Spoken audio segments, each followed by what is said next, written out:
but Kevin Smith is such a down to earth guy. I mean, Mm-hmm. they had a whole event at he bought a movie theater in Red Bank where is close to the Quick Stop, which is in Leonardo, Nice. which we got to visit. Which I actually went there like 20 years ago. I drove down there to visit it. But so he opened this theater, so it's a regular movie theater that he'll play regular movies, but then he showed Chasing Amy, Mm-hmm. and he did a Q&A afterwards. It was like almost 2 hours of just the crowd just asking questions, and him and Jason Lee were talking about it, about their experiences, and they answered all kind of questions. So it was really, really cool. If anyone has the opportunity and they're fans of Kevin Smith, Yeah. go to his website. I think it's Smod Castle, I think is what the theater is called. Yeah, Smod Castle Cinemas, it looks Yeah, like it in the picture. they have all kind of like events coming up. And yeah, I would go. I mean, it was so much fun. Like he's so appreciative of Mm-hmm. all fans.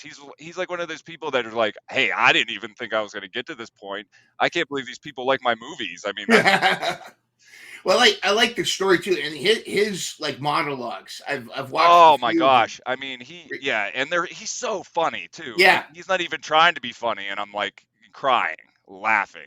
So One interesting thing I didn't know, because you watch Clerks, you watch Mallrats, you watch Jay and Silent Bob.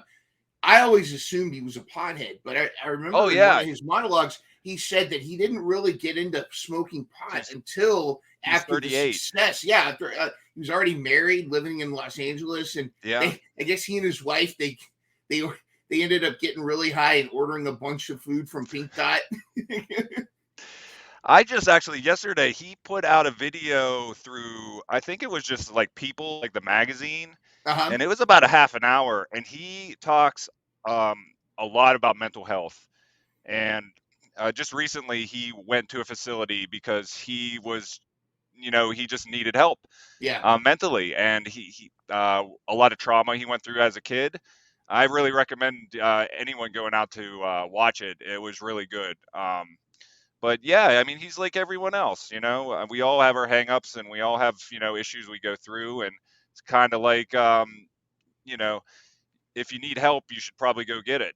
Yeah. There's nothing wrong with that at all. I think that, and that's one of the main reasons I really wanted to put this podcast together, is sharing everybody's stories and finding out how much we do have in common. When I was growing up, mental health was almost like was for crazy people. Yeah, frowned That was the upon. stigma. You know what I mean? Yeah. And now, do you feel like we're in a place now where we can freely discuss mental health a lot more without that stigma? Hmm. Yeah. I think so. And it's weird because, at least for me, I noticed as I started getting older, and I would say in the last maybe 5, 8 years, and Hmm. maybe especially around becoming a father, which I think I was 29. My son, well, go back.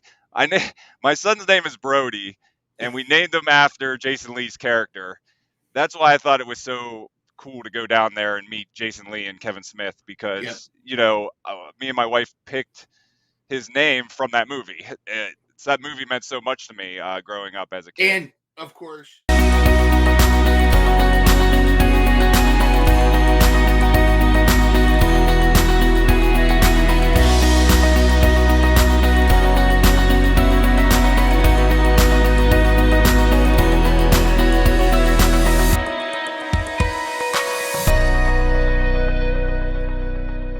catch new episodes of Mental Health Mondays every Monday morning at 7 a.m. Start your week off with a smile and some inspiration.